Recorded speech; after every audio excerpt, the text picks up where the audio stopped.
தஞ்சாவூர் மாவட்டம் சுவாமிமலை பக்கத்துல மேலத்துக்குறிச்சி அப்படின்னு ஒரு கிராமம். இந்த கிராமத்துல திடீர்னு ஒரு 15 வயது சிறுவன் காணாமல் போயிடுறான். காவல் நிலையத்துல புகார் கொடுக்கப்படுகிறது. கிட்டத்தட்ட ஒரு வாரத்தை நெருங்குகிறது புகார் கொடுத்து. அந்த சிறுவனை போலீசார் தேடிக்கொண்டிருக்கிறார்கள், கண்டுபிடிக்க முடியல.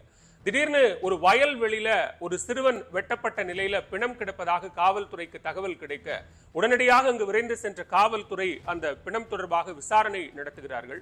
திடீர்னு இப்படியான ஒரு மிஸ்ஸிங் கம்ப்ளைண்ட் இருக்கு அப்படின்னு சொல்லி அது குறித்து விசாரிக்கும் போது அந்த சிறுவனுடைய உறவினர்களை வரவழைத்து அவரை செக் பண்ண சொல்றாங்க. அந்த உயிரிழந்த சிறுவன் தான் காணாமல் போன இந்த 15 வயது சிறுவன்.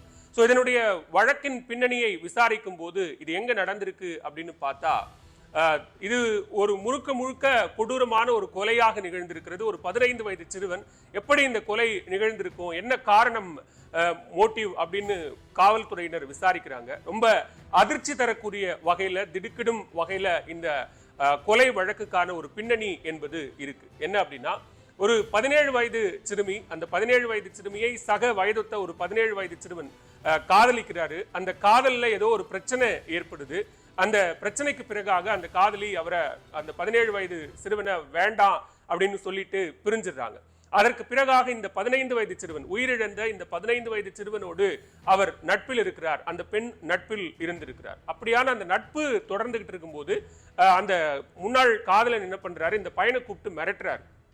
நீ அவளோட பேசக்கூடாது, வெளியில போகக்கூடாது அப்படின்னு கூப்பிட்டு மிரட்டுறாரு. ஆனா அதையெல்லாம் கண்டுகொள்ளாமல் அவர்களினுடைய நட்பு என்பது தொடர்ந்து இருக்கிறது. ஸோ இப்படியான ஒரு சூழல்ல தான் அந்த முன்னாள் காதலன் 17 வயது சிறுவன் என்ன பண்றாருன்னா, தன்னை விட வயது அதிகமாக இருக்கக்கூடிய தன்னுடைய நண்பர்கள் எல்லாம் அழைத்து பேசி, அவன் சொல்றதை கேட்க மாட்டேங்கிறான், அவனை ஏதாவது பண்ணணும் அப்படிங்கிற அடிப்படையில 3 பேர் சேர்ந்து மது அருந்துறாங்க. மது அருந்திட்டு அந்த 15 வயது சிறுவனை வயல்வெளிக்கு அழைச்சிட்டு போறாங்க. அங்க போய் மிரட்டுறாங்க, பேசுறாங்க.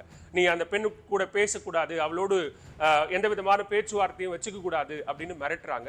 ஆனா அதெல்லாம் முடியாது, நான் பேசுவேன், எங்களுடைய நட்பு தொடரும் அப்படின்னு அந்த சிறுவன் சொன்னதுனால மறைச்சு வச்சிருந்த அரிவாளை எடுத்து சரமாரியாக வெட்டுகிறார்கள். இரத்த வெள்ளத்தில் அந்த 15 வயது சிறுவன் சம்பவ இடத்திலேயே உயிரிழந்து விடுகிறான். காவல்துறையினுடைய விசாரணையின் அடிப்படையில் அந்த 17 வயது சிறுவன் உட்பட 3 பேரும் கைது செய்யப்பட்டு சிறையில் அடைக்கப்பட்டிருக்கிறார்கள். இது ஒரு சாதாரண குற்றச்செய்தியாக ஒரு சம்பவமாக தெரியலாம். ஆனா இதில் இருக்கக்கூடிய வயது அப்படிங்கிறது தான் நம்ம ரொம்ப அடிக்கோடிட்டு பார்க்க வேண்டிய ஒரு விஷயமாக இருக்கிறது.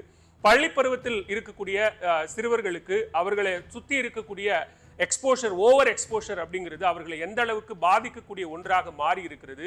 இந்த இளம் வயதிலேயே இவர்கள் கொலை குற்றவாளிகளாகக்கூடிய அளவுக்கு அவர்களை உந்தி தள்ளக்கூடிய விஷயங்கள் என்ன அப்படிங்கிறத ரொம்ப உளவியல் ரீதியாகவும் அதே நேரத்தில் தார்மீக ரீதியாகவும் மாரலியும் அணுக வேண்டிய ஒரு காலகட்டத்தில் நம்ம இருக்கோம் அப்படின்னு நினைக்கிறேன். ஏன்னா இது முழுக்க இந்த பாதிப்புகள் என்பது நிறைய மாணவர்களுக்கு ஒரு தவறான முன்னுதாரணத்தை ஏற்படுத்திவிடக் கூடாது அப்படிங்கிறது தான் இந்த சம்பவத்திலிருந்து நம்ம பார்க்க வேண்டிய ஒரு விஷயமாக இருக்கிறது. 15 வயது, 16 வயது, 17 வயது அப்படிங்கிற இந்த வயதுக்குள்ள மாணவர்களுக்கு ஏற்படக்கூடிய அந்த இன்ஃபாக்சுவேஷன் அல்லது வேற ஏதோ ஒரு காரணம் அவர்களை ஏன் இந்த மாதிரியான ஒரு தவறான பாதைக்கு அழைத்து செல்கிறது. ஒரு பெண்ணிடம் பேசினான் என்கிற காரணத்திற்காகவே கொலை செய்யக்கூடிய அளவுக்கு துணியக்கூடிய நிலைமை அப்படிங்கிறது எந்த அடிப்படையில் உருவாச்சு அப்படிங்கிறத விரைந்து பேச வேண்டிய தருணத்துல நாம இருக்கிறோம். ஏன்னா இனிவரும் நாட்கள்ல இன்னும் மாணவர்கள் மத்தியில இந்த மாதிரியான விஷயங்கள் அதிகமாக பரவ அப்படியான ஒரு தவறான முன்னுதாரணம் எந்த விதத்திலும் ஏற்பட்டுவிடக் கூடாது அப்படிங்கிறது தான் இந்த சம்பவத்திலிருந்து நம்ம கத்துக்க வேண்டியதா இருக்கு.